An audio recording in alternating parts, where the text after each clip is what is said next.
Hey, thanks everybody, and thanks Doug for a terrific presentation. I have matured in this field with Dick Nathan. It was 40 years ago this spring that I, as a bright-eyed graduate student, drove into Washington, D.C. to go to work for Pat Moynihan in the Nixon White House, and Dick Nathan was already there at what was still known as the Bureau of the Budget, from which he was, as best I could tell, running about a third of the federal government. And he wasn't that many years older than I was at the time. So 40 years is indeed a considerable amount of shared history.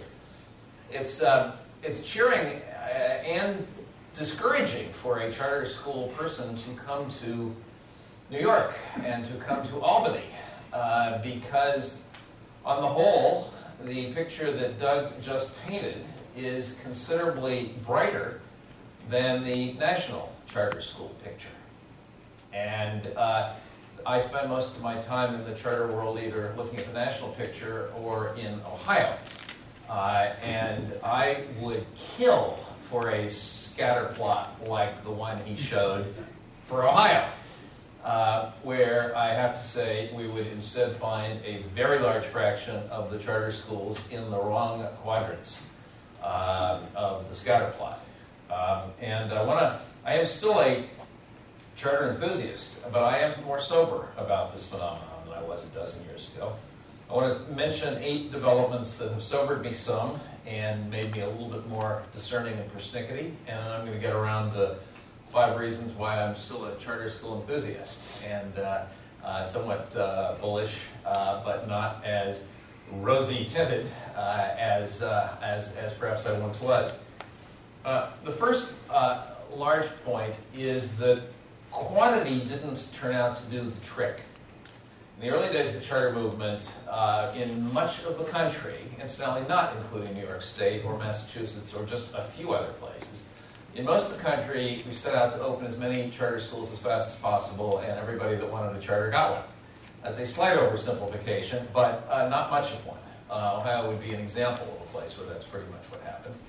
And the assumption was that the more schools, the more kids, the more education would be transformed, and everything would be hunky-dory. That didn't work so well in a lot of places. Too many school options turned out to be not significantly better than the schools to which there were alternatives, and in some cases turned out to be worse. And if you look across the 4,000 charter schools in America today, though many of them are doing better than the district schools in which they are located, and those comparisons still tend to make charters in many places look good. Frankly, that's a very low bar, and there are an awful lot of mediocre charter schools, way too many mediocre charter schools in America, even those that are doing better than their district counterparts.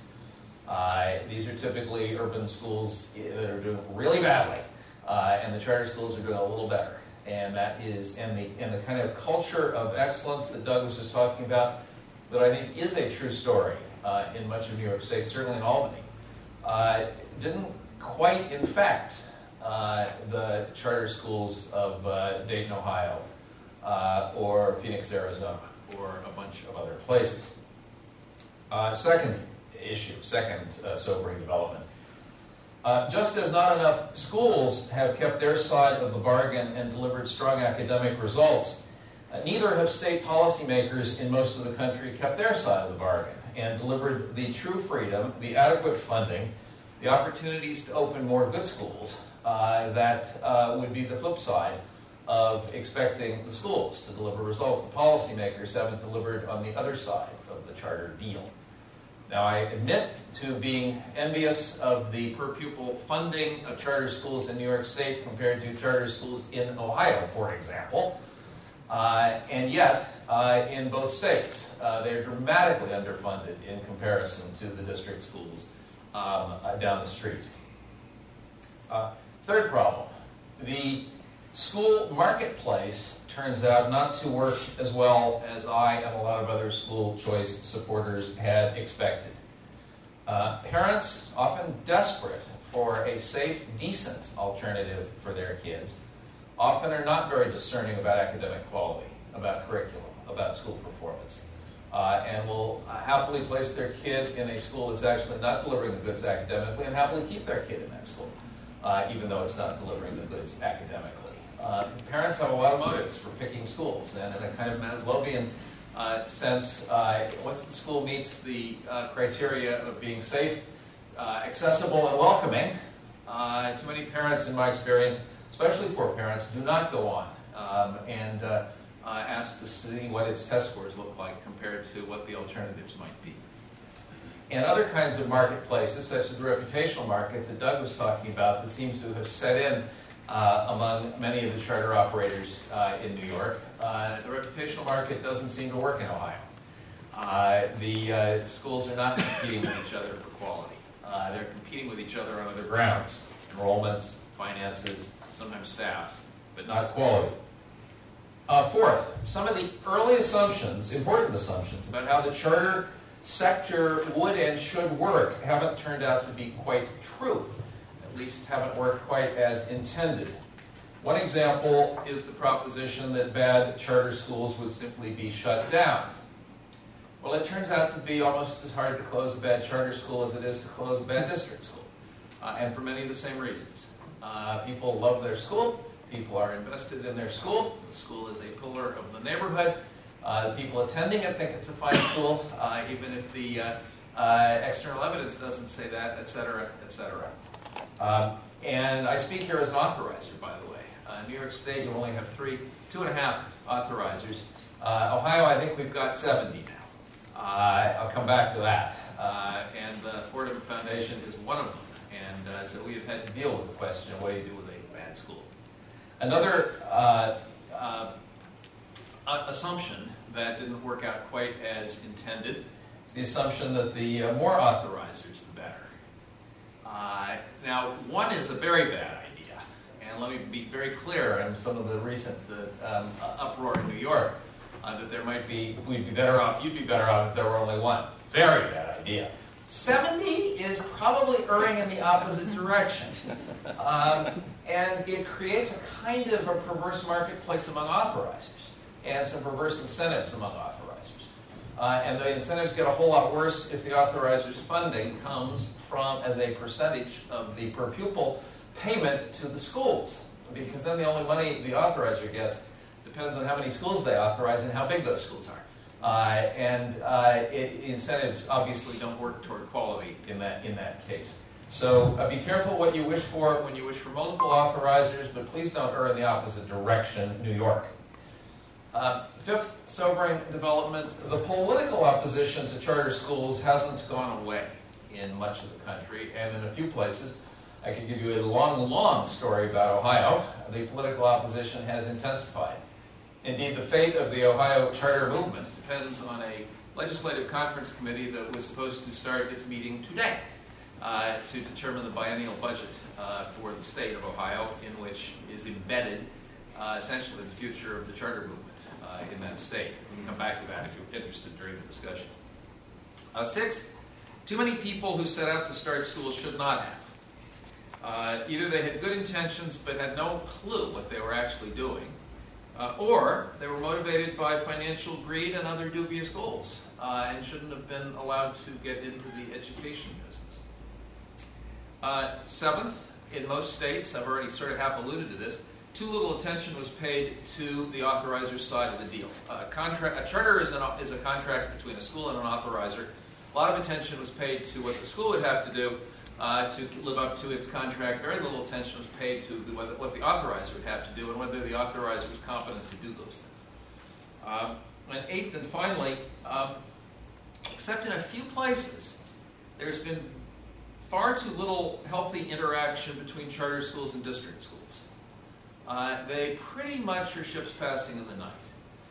And a lot of people who thought this was going to be a source of rich kind of interaction and mutual learning, I think have been disappointed by the lack of it. In fact, to oversimplify only slightly, I would say in most places, the charter sector and the district sector loathe one another.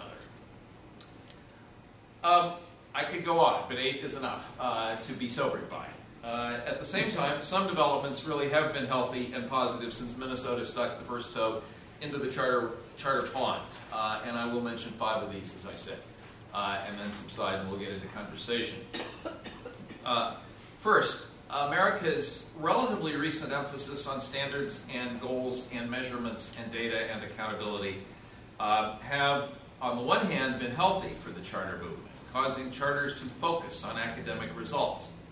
And on the other hand, have played, I think, to charters' sweet spot, which is precisely an emphasis on results rather than on inputs and intentions and services and processes.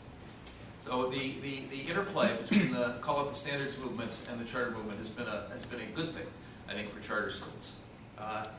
Second, as I think Doug has said better than I would, the CMO-EMO phenomenon has led to some fantastic school designs and some pretty good success at replication. Much of it now national rather than confined to particular states or communities. America is in effect developing national school brands to go along with national and indeed international brands in a lot of other sectors that we've grown accustomed to. And we're beginning to see this in elementary, secondary education. We've never had this before. I think it's a healthy development as long as the brands deliver decent quality, and you should be able to expect to find something similar in a branded school in another state, just as you might expect to find in a Four Seasons hotel or Quality Inn or whatever in another state. Third, the charter opportunity has turned out to accommodate a staggering number of different needs in different places around the country, many of which could not have been anticipated.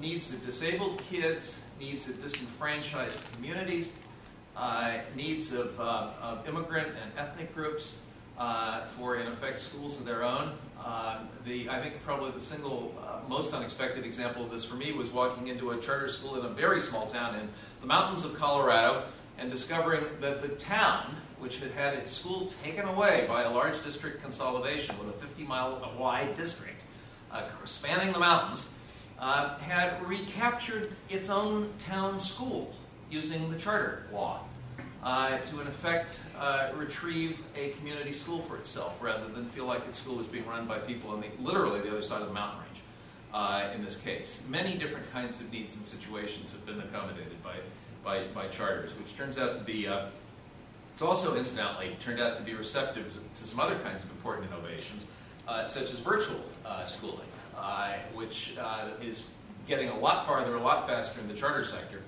than in the traditional public school sector. In other words, charter schooling turns out to be marvelously adaptable and flexible and accommodating. Fourth, we really have gotten smarter about authorizing in a whole bunch of ways. And you can look around the country now and find some high-class authorizers that know what they're doing.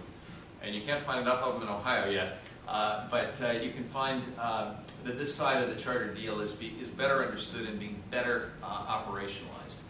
And fifth and finally, obviously, some communities have grown their charter sectors to the point where they could be described as bona fide alternatives public education systems, even though usually they wouldn't call themselves systems. I mean, New Orleans is the obvious case in point, but the District of Columbia is a case in point. Dayton, Ohio, for better and worse, is a case in point. I believe Albany is fairly described as a case in point. And if the KIPP and YesPrep people carry out their plans as intended, Houston will be a case in point. And that's a very big place that can reasonably expect that KIPP alone, after they finish their current expansion plan, will be enrolling about 10% of all the kids in Houston. That has to be thought of as a big development in a major metropolitan area in America. Indeed, I think this is a fantastic development for American education, and I think it's compatible with the precept that has overtaken the country in the last 20 years, that you are no longer fated to attend the district-operated school closest to the place of your residence. Indeed, and this is the point I'll close on, as I look at the latest federal data, it looks to me like just about half the kids in America now attend a school other than the district-operated school closest to them. in their neighborhood, or they picked their neighborhood on the basis of the school they wanted to attend and live in there so they can go to the neighborhood school they chose. This is about half the kids in America exercising school choice in one form or another today. That wasn't the case when I was a kid. Then the only people who got to exercise school choice were if you were rich or if you were Catholic.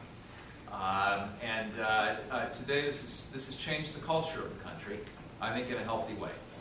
Thank you very much.